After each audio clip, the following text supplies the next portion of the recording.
Today, I wanted to share a bit about my own experience of what living with OCD is really like. For me, living with OCD has often meant a lot of avoidance of new things because new things is something that my OCD attaches to. When I moved into my own place for the first time, it was something that caused me absolute terror. Not only was I moving into a new physical space, I was living alone for the first time in my life. So there were so many beginnings, endings, new things to deal with. And typically, my compulsions for the OCD, so the thing that stops the intrusive thoughts that everything's going to go wrong if you don't do X, Y, and Z, and you're going to morph into this terrible, lonely, destitute, unlovable person, meant that I was going to have to do 7 or 8 hours of exercise every day for the next few months. I was going to have to starve myself for weeks on end. I would have to do these mental ruminations where I imagine sequences of the right people when I cross the threshold of the house, and constantly have this loop of the right people for the first few weeks that I spent in my place.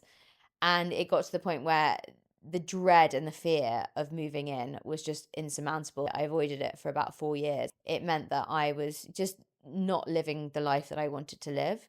And I think this is the thing that's so misunderstood with OCD. You think moving into your own place is stressful in itself, but for someone who has OCD, all these life changes and things where the OCD is ignited and it is triggered can become so terrifying and so problematic. So it'd be like saying to someone, if you have a fear of spiders, you've got to go and sit in a box of spiders and let them crawl all over you. So, of course, what are you going to do? You're going to avoid sitting in that box of spiders and you're going to do everything you can to avoid that. But the trouble is, with OCD, it will start bleeding into everything. So not only will it be for me about moving into my own place, but it becomes about everything and anything new. So it got to the point where I couldn't even read a new book. I couldn't wear a new pair of socks.